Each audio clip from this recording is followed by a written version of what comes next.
저희 한동훈 의원님 모셨습니다. 의원님 지금 들리시나요?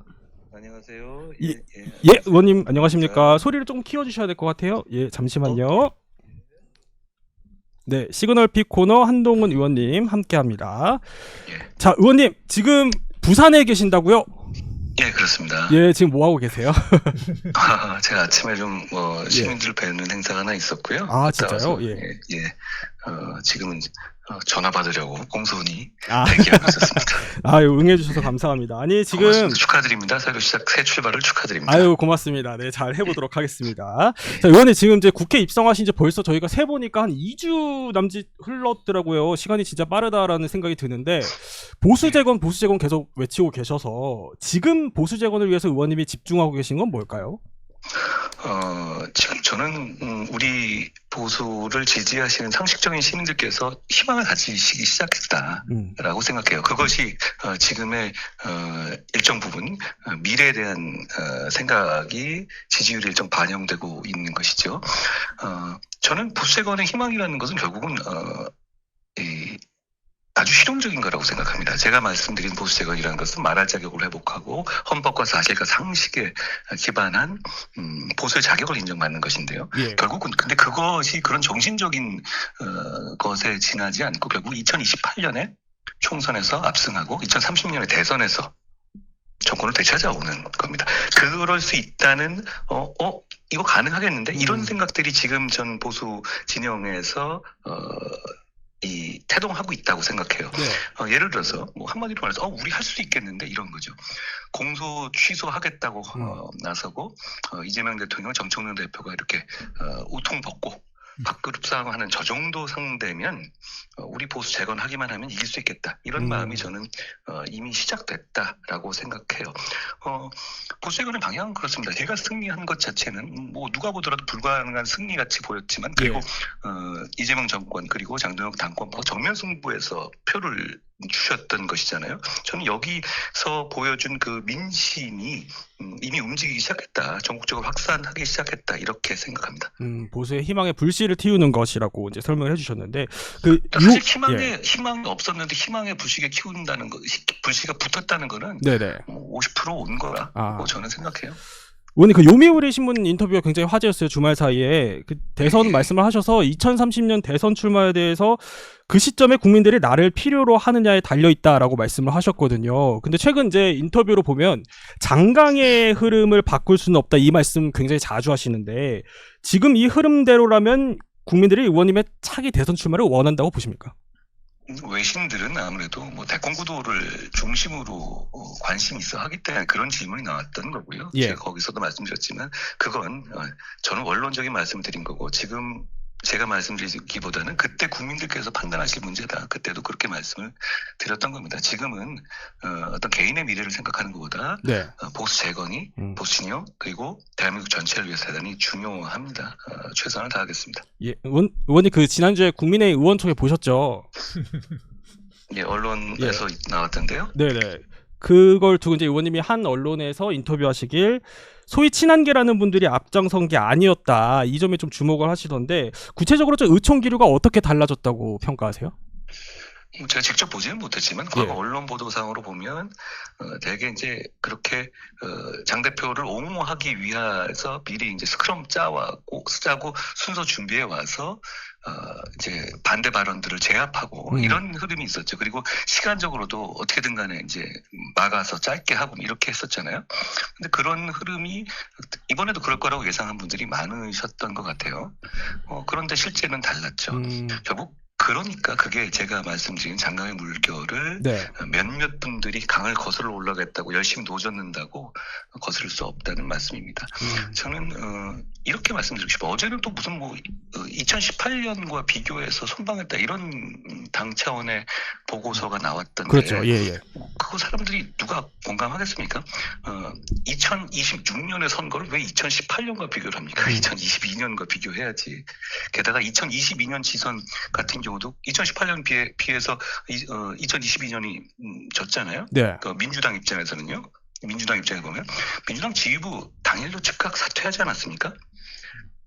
이런 결과가 나왔을 때 당을 이끄는 지도부가 사퇴하는 것은 그동안 대한민국 국룰이었습니다. 지금 당동혁 당권파가 기이한 행동을 하고 있는 겁니다. 안타깝게 생각합니다. 어제 정점식 원내대표는 그 보고서를 보고받은 바 없다고 하시던데요? 그렇지만 당 차원에서 나간 거 아닙니까? 알겠습니다. 누가 조작하거나 누가 위조한 건 아닐 거 아니에요. 그, 그렇다면 그거는 예. 장동혁 대표 측에서 만든 거겠죠. 그렇기 때문에 누가 봐도 기이한 행동이다. 그리고 그것이 장동혁 당권파들 개인의 어떤 에게만 피해를 주는 게 아니라 국민의힘 그리고 보수 진영 전체 정치인들에 대해서 신뢰를 깎아먹는 행동이에요. 네. 오늘 복당 문제 안 여쭤볼 수가 없어가지고요. 이렇게 평가를 하셨어요. 복당이 지금 가능하지 않다고 보는 사람이 별로 없는 것 같다. 내부 기류가. 근데 다만 이제 의원님 입장에서는 이게 언제까지 좀 미룰 수는 없다. 그래서 이제 골든타임 말씀을 하셔서 혹시 의원님 마음속에 개인적으로 설정해 놓으신 골든타임은 언제일까요? 역시 그 부분도 말씀하신 오해가 있는데요.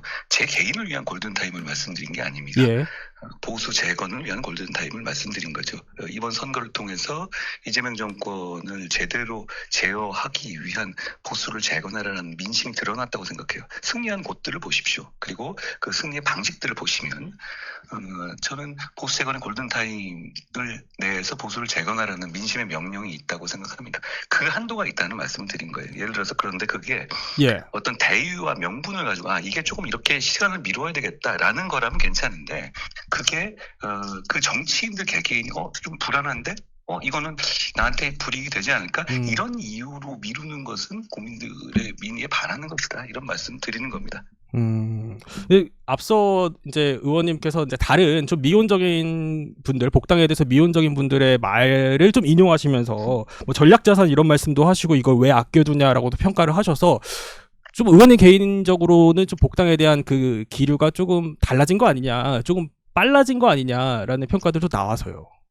똑같은 얘기입니다. 저는 처음부터 달라진 게 없고요. 제가 이제 뭐 전략자산 얘기했다는 건 제가 스스로를 그렇게 자평한 건 아니고, 저를 좀 이렇게 저하시는 분들조차도 뭐 전략자산인 건 맞다 이런 얘기를 하시는 걸 제가 짚은 건데요. 그렇게 전략자산이라고 생각하면 그 전략자산을 왜 지금 전력에 포함을 시키지 않느냐 이런 말씀을 이제 지적한 거예요. 조금 전에 제가 드린 것처럼 보수 진영 전체를 위한 골든타임이 있는데 그 골든타임이라는 것을 어떤 사적인 이익이라든가 이런 거를 앞세워서 지키지 않으려는 것은 좀 이해하기 어려운 것이다. 이런 정도 말씀드린 거고요. 제가 처음부터 지금 제 생각이라든가 입장이 달라진 건 없어요. 예, 그렇군요.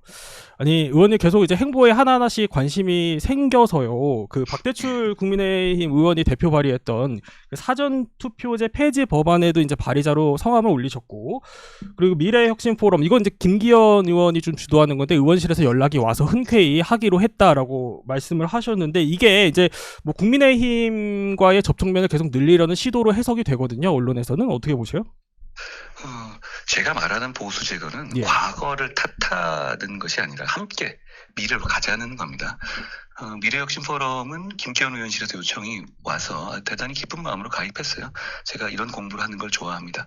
그리고 박대출 의원실에서 저한테 공동 발의를 요청했던 사전투표제 대신에 본투표 기간을 늘리고 부재자 투표를 다시 규정하는 선거제도 개혁에 관한 법률에 대해서는 사실 이건 제가 법무부 장관 때부터 생각해왔던 물론 그 디테일에서는 조금 보완할 점이 있지만 법무부 장관 때부터 당대표를 거쳐서 늘 주장해왔던 부분이에요. 분명히 해둘 것은 제가 부정선거 음모론을 두둔하거나 힘을 실자는 것은 전혀 아닙니다. 그 반대입니다. 다만 이 짧은 운동기간 그러니까 국회의원 선거 같은 경우는 제가 이번에 해봐도 13일이에요. 그러면 이 13일 중에서 사전투표 빼면 열흘도 안 되는 기간 동안만 국민들을 설득할 수 있는 것이거든요. 그렇게 되면 시민에게 불리하고 민의를 제대로 반영할 수가 없습니다. 사전투표가 생김으로써 생기는 더 짧은 운동기간이 결과가 되는 것이죠. 그리고 두 번째는 사전투표와 본투표 사이에서의 가장 뜨거운 시기의 이슈가 사전투표를 찍으신 한 30% 가까이 되는 분들에게는 반영이 안 되는 거예요. 그러니까 찍어놓고 후회하는 분들이 생기기가 쉽죠. 그리고 선관위의 관리 능력이 과연 매번 이런 사전투표를 이 부실하지 않게 관리할 능력이 과연 될까라는 의문이 이미 생겨버렸죠. 그런데다가 저도 이번에 선거를 해보고 예전에 당대표나 비대위 당시에 총선을 이끌어보면 사전투표의 존재 자체가 선거 전략과 심각하게 연동됩니다. 사전투표 전까지의 선거 전략과 사전투표와 본투표 사이의 선거 전략이 달라요. 그러니까 그때까지는 좀 얌전하게 가다가 사전투표와 본투표의 짧은 기간 동안은 마타도어가 마구 속출하는 식으로 이 선거 전략 자체가 이 제도에 따라서 달라지는 거죠. 저는 선거제도는 심플해야지 민의가 반영되기 좋다고 생각해요. 그런 면에서 저는 사전투표제는 우리가 운용해본 결과 득보다 실이 큰 제도라고 생각합니다. 그러니까 바꾸자는 생각에 공감하고요. 그래서 같이 공동 발의하게 된 겁니다. 그러니까 의정활동의 일환일 뿐이고 너무 정치적인 해석은 좀 경계했으면 좋겠다 이렇게 보시는 거죠? 아니요, 모든 건 정치적으로 해석하셔야죠. 정치인은 그럼 정치적으로 해석하셔야죠. 론, 지금 장동혁 대표가 이제 입원을 했다가 이번 주에 오늘 이르면 오늘 이제 복귀할 수도 있다 이런 기사가 나오고 있어서 장 대표 체제가 연말까지도 갈 수 있다 이런 관측들이 나오던데 의원님은 좀 어떻게 보세요? 매번 이렇게 어떤 상황이 있었을 때 이런 이벤트가 있고 그 다음에 다시 복귀하고 이게 너무 반복되잖아요. 데자뷰처럼. 국민들이 보시기에 이거 왜 이러지? 이렇게 생각하실 것 같아요. 이미 장동혁 당권파의 리더십은 상실됐습니다. 지난 의총으로 봐도 그렇고 뭘 얘기하더라도 심지어는 같은 궤의 정책적인 행보를 보이던 사람들조차도 장동혁 대표 측에서 하는 어제 나온 그 문건 자체도 정정식 대표가 바로 그냥 이렇게 무시해버리잖아요. 이미 리더십은 완전히 상실됐습니다. 계속 이렇게 버티는 건 모양만 더 나빠질 뿐입니다. 그리고 다시 말씀드리지만 장동혁 대표 개인만 피해보는 것이 아니라 보수 진영 전체가 이거 뭐 하는 거지? 라는 식으로 매도되게 됩니다. 안타깝게 생각해요. 예, 의원님 이화영 전 부지사 이제 판결도 보셨죠? 그 관련해서도 여쭤봐야 될 것 같아서 민주당에서는 어쨌든 조작기소특검법 추진 계속 하겠다는 입장이거든요. 지금 월드컵 계속 중이잖아요. 예. 경기 지고 나서 감독이 경기는 졌지만 내용은 이긴 거다라고 인터뷰하면은 어떤 결과를 날까요? 바로 다음날 잘리지 않겠습니까? 지금 민주당이 하는 짓거리가 그겁니다. 한마디로 말하면 이재명 민주당 정권 전체가 달려들었던 이 무고의 구판이 끝난 겁니다. 이제 책임을 져야 될 때입니다. 계속 한번 공소취소 해보라고 하십시오. 이 정권은 막을 내리게 될 겁니다. 한번 해보라고 하시죠. 그리고 또 이런 거짓말도 하고 있어요. 우리나라 국민참여재판은 배심원의 평유와 의견이 재판부 우리가 판사를 구속하지 않아요. 예. 그러니까 실제로 보면 배심원이 평유와 의견을 한 것 중에서도 좀 살이 안 맞으면 판사들이 다 바꿉니다. 실제로.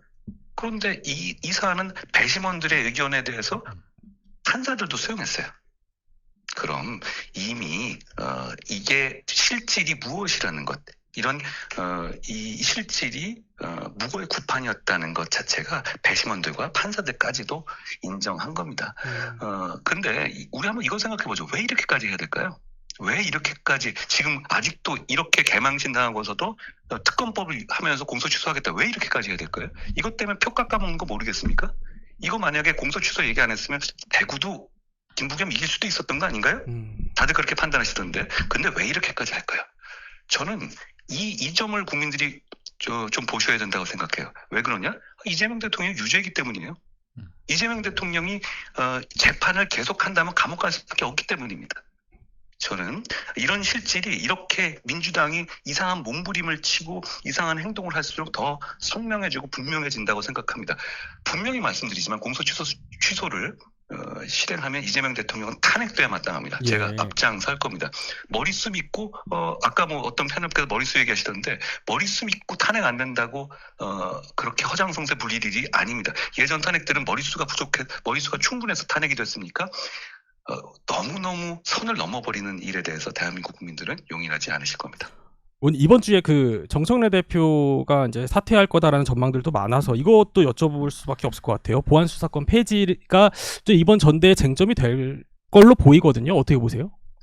글쎄요. 근데 정청래 대표와 예. 이재명 대통령의 싸움이 왜 싸우는지 이해가 가시나요?